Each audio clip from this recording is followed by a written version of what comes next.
Graça e paz, pessoal, da parte do Senhor e Salvador Yeshua.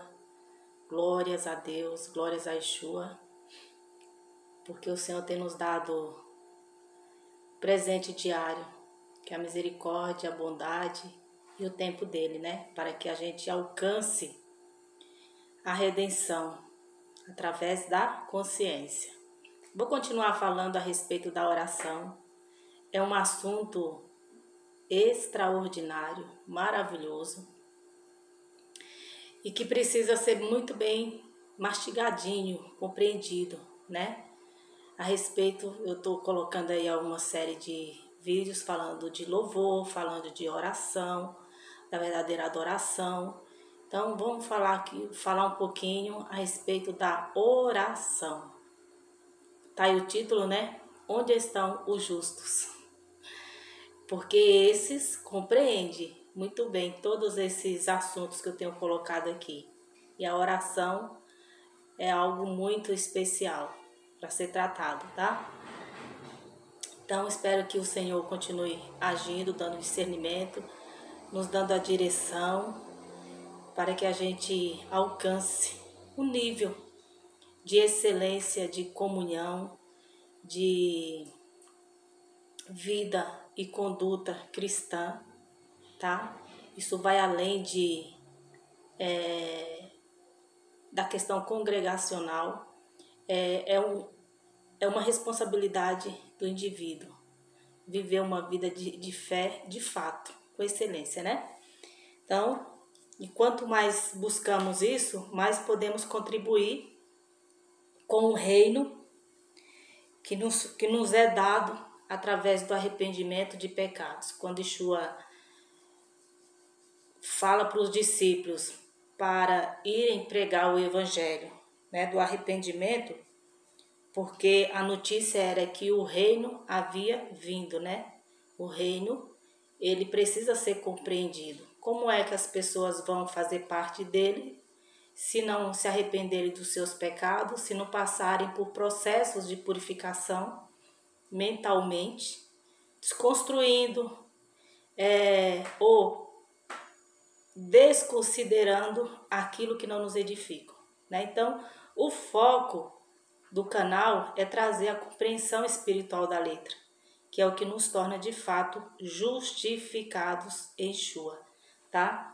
Esse justo aí, onde estão os justos, não é justificação própria de obras, do que fazem, disso, é os justificados em Cristo, o justificado em Yeshua. Para isso, precisam ser doutorados de Bíblia, interessados, manusear bem a espada, né? Então, vou colocar vários assuntos aqui de qual é a oração correta, aceita, que move os céus, e de contrapartida, o porquê que as pessoas não alcançaram esse nível de maturidade aí, né?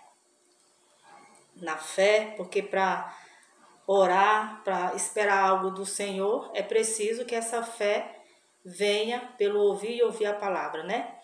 Então, onde estão os justos? Primeiro, eu vou dar uma lida aqui em Romanos, para entender que justificação é essa, né? Justificados em quem? É uma palavra que eu gosto muito. Romanos 6.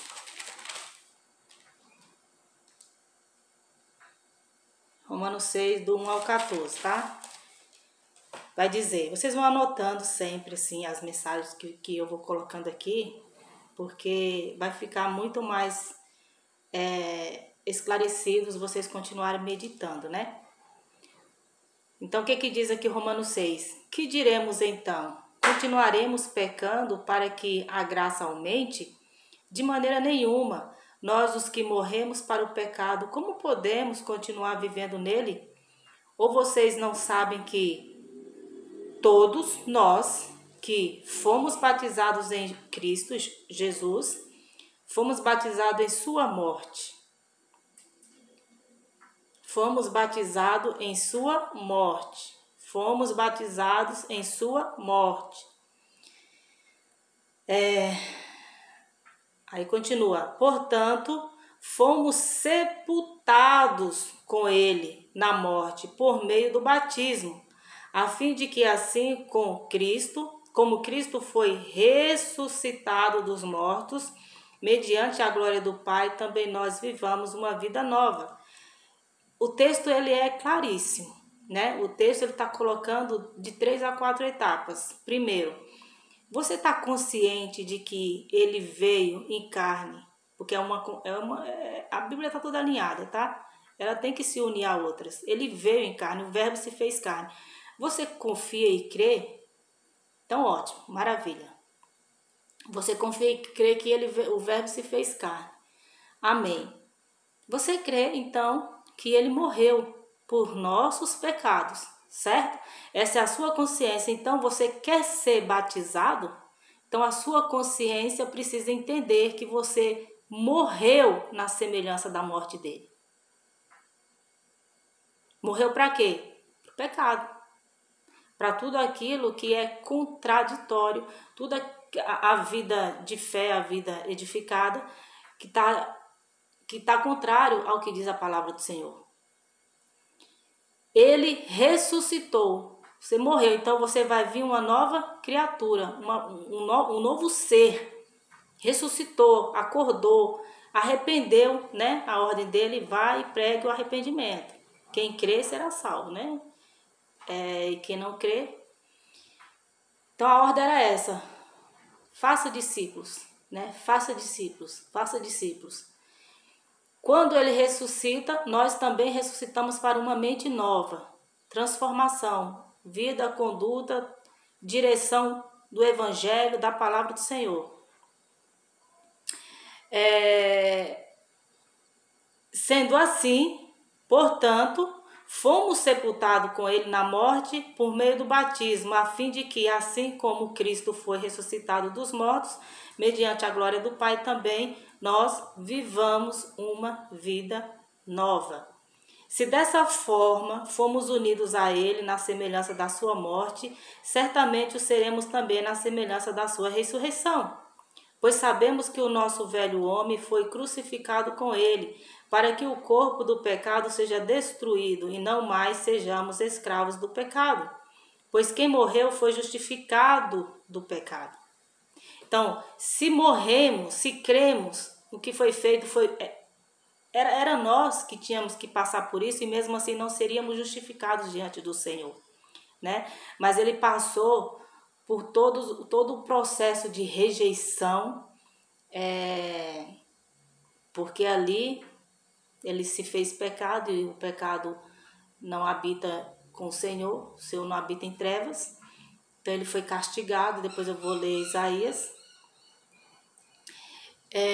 Então você tem a consciência do que foi feito por você, né? Então o que essa morte representa, você crendo, representa justificação. A partir daí agora, siga os seus ensinos, siga o exemplo que ele deu, né? Para que de fato se considere um justificado, um justo. Ora, se morremos com Cristo, cremos que também com ele viveremos, pois sabemos que, tendo sido ressuscitado dos mortos, Cristo não pode morrer outra vez. A morte não tem mais domínio sobre ele. Porque, morrendo ele, morreu para o pecado uma vez por todas, mas vivendo, vive para Deus. Então, vocês estão entendendo o que representa a morte do Senhor?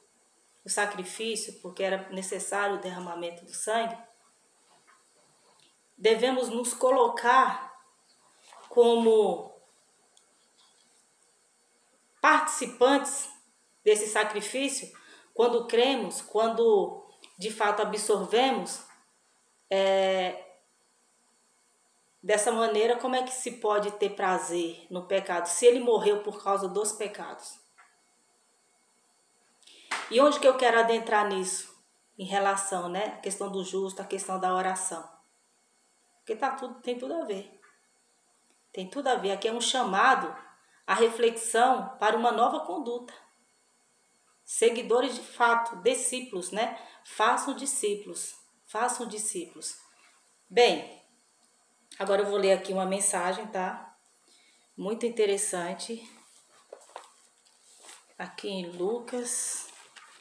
Porque assim, existem aqueles, em especial os que vivem em Israel, que rejeitam Yeshua, né?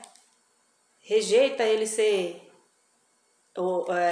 os cristãos serem, no caso, evangelizarem ali, né? Serem seguidores de Yeshua, evangelizando para que as pessoas creiam. Eles abominam isso daí, é um negócio terrível, né?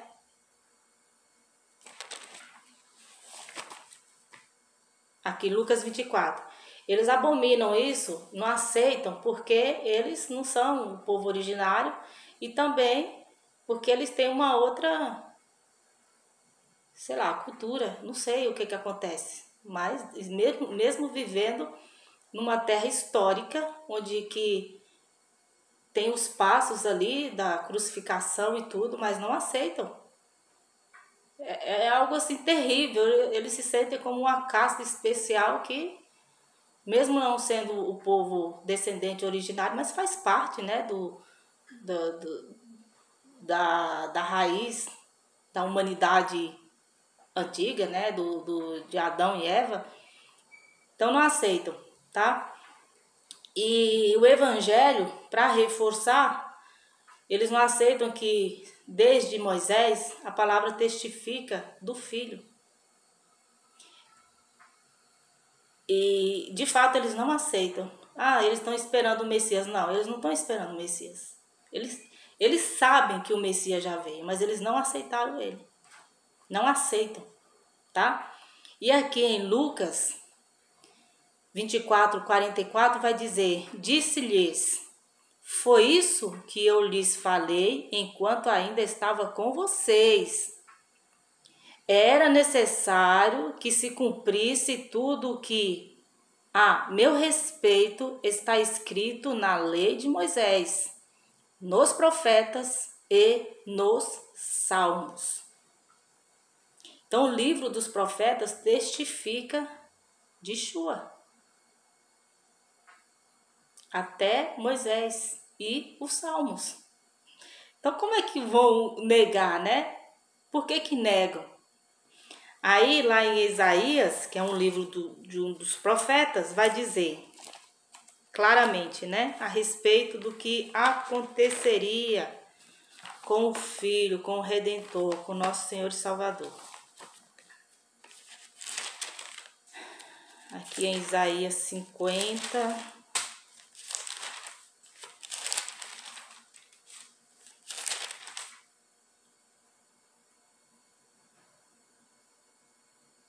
E 53.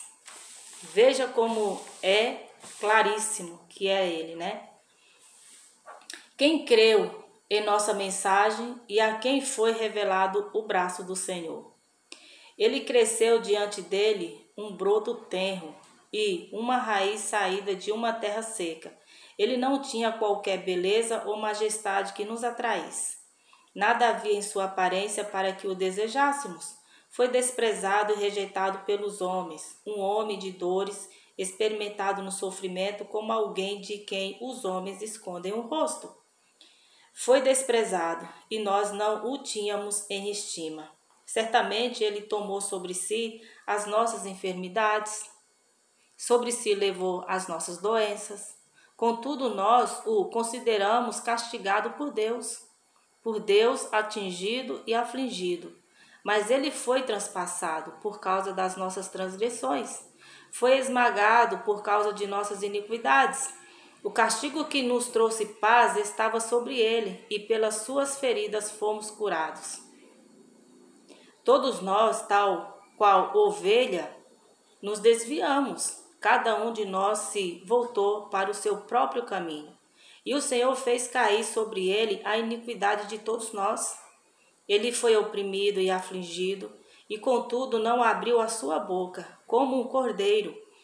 foi levado para o matadouro e como uma ovelha que diante de seus tosqueadores fica calada. Ele não abriu a sua boca. Com julgamento opressivo ele foi levado. E quem pôde falar dos seus descendentes? Quem pode falar dos seus descendentes? E quem pode falar dos seus descendentes? Pois ele foi eliminado da terra dos viventes por causa da transgressão do meu povo. Ele foi golpeado. Foi-lhe dado um túmulo com os ímpios e com os ricos em sua morte, embora não tivesse cometido nenhuma violência, nem houvesse nenhuma mentira em sua boca. Contudo, foi da vontade do Senhor esmagá-lo e fazê-lo sofrer.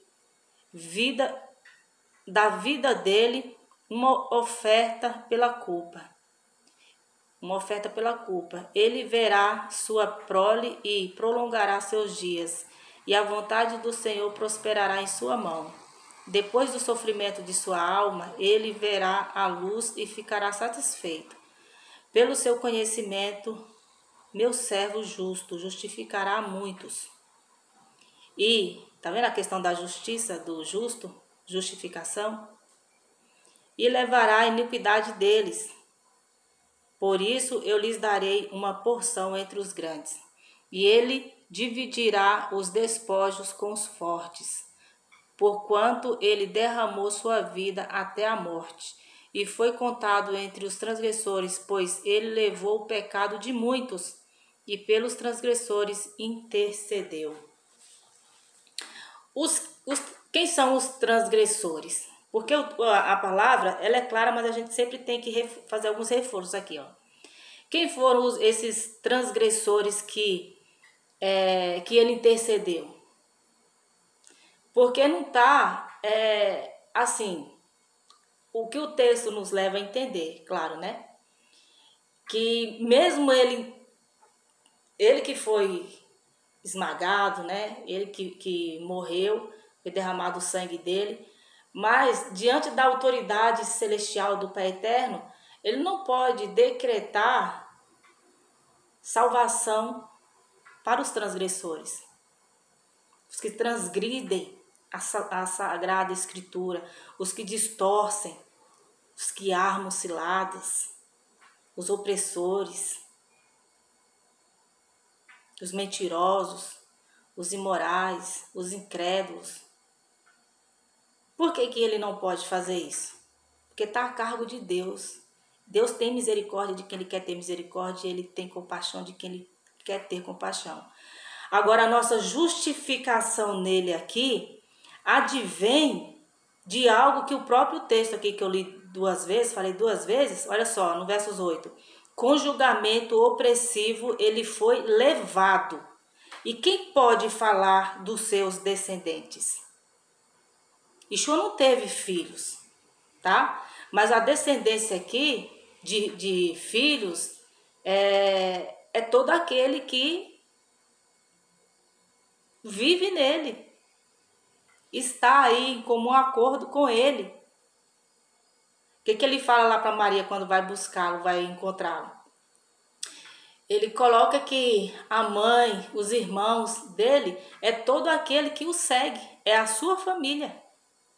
Então a descendência é nesse sentido, tá? Esses dois pontos aqui é importante colocar. Então, para vocês entenderem que a questão do justo, da justificação, ela tem um preço altíssimo. E ele não foi pago por nós. Ele foi um presente, nós fomos absorvidos do tribunal entre Lúcifer e o Criador por conta dele, de crer nele.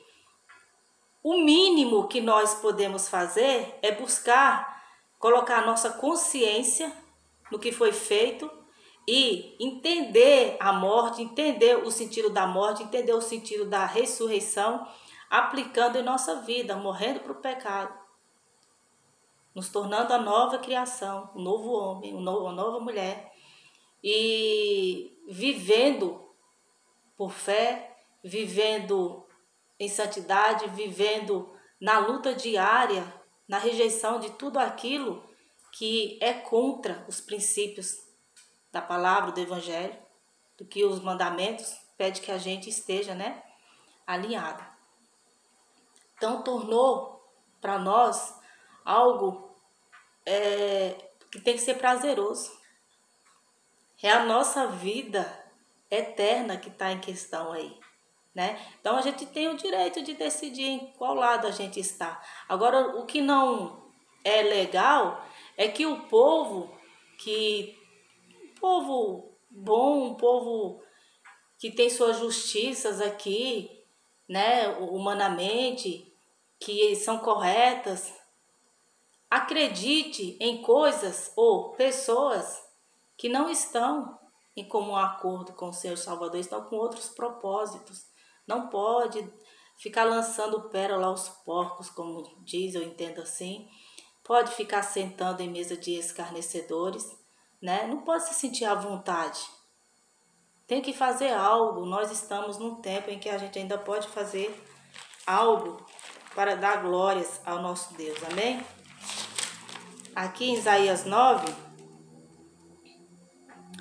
fala do nascimento dele, né? Eu vou ler aqui a partir do verso 6 que diz: Porque um menino nos nasceu, um filho nos foi dado, e o governo está sobre os seus ombros, e ele será chamado Maravilhoso Conselheiro, Deus Poderoso, Pai Eterno, Príncipe da Paz. Ele estenderá o seu domínio e haverá paz sem fim sobre o trono de Davi e sobre o seu reino, estabelecido e mantido com justiça e retidão. Justiça e retidão, desde agora e para sempre. O zelo do Senhor dos exércitos fará isso. Então, todo o poder e autoridade foi colocado nos ombros dele. E a nova aliança possibilitou um novo ciclo. E esse ciclo se chama reino. O reino eterno. E para fazer parte do reino eterno, que representa zelo e justiça, como está aqui, ó. Zelo, justiça e retidão. Estabelecidos e mantidos com justiça e retidão, desde agora e para sempre. O zelo do Senhor dos Exércitos fará isso. Então, a justiça e a retidão faz parte, né? É como se fosse a placa aí desse reino. A gente precisa adentrar nessa compreensão para viver isso, né? E por que a gente precisa ter consciência de tudo isso daqui? Porque tudo isso daqui é negado. É negado no conceito doutrinário, no sentido de quando se coloca uma pitadinha a mais de algo que demonstre que a palavra do Senhor não é suficiente, as pessoas estão correndo risco, porque a própria palavra do Senhor, ela lida zelosamente, com zelo, o Espírito Santo nos dá a compreensão. O problema é que, geralmente, tem as escolas bíblicas, tem pessoas que querem um doutorado aí filosófico, tem pessoas que têm as suas lideranças. Se essas pessoas não tiverem zelo, compreendendo que o reino representa justiça e retidão, né? Veja que o Senhor testemunhou a respeito de Jó, integridade. A gente precisa ter essa integridade cristã. Nos livros aos Colossenses vai colocar essa questão da integridade, né? Então a gente tem que estar com a mente clara do que é devoção ao Criador, do que é retidão, do que é gratidão ao sacrifício do justo, como que esse sacrifício foi feito, o que ele representa, onde nós encaixamos nisso daí, para sair dessa caixinha achando que o mundo é só isso, né? Sendo condicionado a várias e várias falas e compreensão diversas que não edifica. Entendendo isso daqui, agora eu vou partir para a questão da oração aqui, tá? Entendendo tudo isso, estando muito claro, convencido, olha só o poder que o Senhor nos dá. Louvado seja Ele, tá? Então, Lucas 24, deixa eu ver se é aqui, gente, peraí. Não, em Lucas foi o que eu li, né? Peraí. É Tiago, tá? Aqui em Tiago 3, a partir do versos 13, vai dizer: entre vocês há alguém que está sofrendo? Tá perguntando, né? Aí, agora entenda aqui que ele está falando para discípulos, para pessoas comprometidas, para pessoas que sabem como que vive, né? O que é o reino, o que representa o Rei da Glória. Entre vocês, alguém que está sofrendo? Que ele ore. Alguém que se sente feliz? Que ele cante louvores. Entre vocês, alguém que está doente? Que ele mande chamar os presbíteros da igreja, para que estes orem sobre ele e o unjam com óleo em nome do Senhor. Vou parar aqui um pouquinho, né? Que isso aqui é tremendo, é extraordinário. Uma vez em São Paulo, a minha mãe, ela foi fazer uma visita pra gente. Ela foi várias vezes, eu não me lembro dessa vez, né?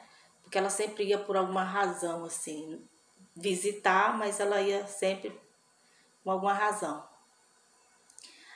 Aí ela passou mal, porque ela tem pressão, né? Pressão alta. E tava muito calor. Só que eu não estava em casa, eu estava trabalhando nesse dia. Só estava a minha filhinha, a minha sobrinha, e elas eram novinhas, né? 5 para 6 anos. Aí ela sentada e ela passou mal. Mas aí ela foi pro postinho e tal, ficou bem, né? Graças a Deus não foi nada sério. Aí eu congregava com os irmãos na congregação que eu me batizei e tudo mais. E é em São Paulo isso aí, tá? Aí ela começou a se sentir mal outra vez. Aí eu chamei o presbítero, uma pessoa abençoada, tenho muito carinho por ele, pela esposa dele, a filha, né? São pessoas maravilhosas. Aí ele veio com olhinho, ungiu ela e orou. E ela ficou ótima, graças a Deus, né? Minha mãe tá aí firme e forte já faz um tempinho já. E ela se sentiu bem, ela recebeu a oração, ela é uma pessoa de fé. E o presbítero foi usado ali pelo Senhor. Então isso daqui é muito interessante, porque advém de uma vida dedicada ao Senhor. Esse é um particular, tá? Que é muito interessante, é algo que deve ser testemunhado. Para as pessoas crerem. Não é colocar a sua confiança 100% no homem, mas a gente precisa conhecer os frutos e saber quem é quem, né? Nessa questão da vida de fé, de integridade, em especial os presbíteros, os diáconos, pessoas que são consagradas e dedicam a sua vida de fato ao ministério cristão, né? Viver como cristão, porque o testemunho da vida da pessoa é o que de fato vai garantir aí essa justiça e essa integridade, né? Versos 15. A oração feita com fé curará o doente. O Senhor o levantará e, se houver cometido pecados, ele será perdoado. Portanto, confessem os seus pecados uns aos outros e orem uns pelos outros para serem curados. A oração de um justo é poderosa e eficaz. E por que é importante confessar? Não entender aquele confessar se tá ali, né? Quem é católico aí. Esse confessar aqui é diferente. A partir do momento que uma pessoa arrependida, né, tá entre irmãos, em comum acordo, se a pessoa pecou, se a pessoa é um pecador, a pessoa vai confessar, né? E ali ela está confessando diante de testemunha que não vai continuar a cometer esses mesmos pecados. Por que que isso é importante? Porque tratando-se de uma congregação, de um ministério, de um grupo, né? É importante que as pessoas tenham confiança umas nas outras. Aí alguém pode debater, mas ninguém tem nada a ver com Quando se trata de uma congregação de fato voltada à comunhão, à retidão, à justiça, todos estão ali com o mesmo propósito. Então essa coisa de fazer o que bem quer da sua vida e não confessar uma falha, um pecado, para continuar fazendo parte, estar firme ali, porque todo o corpo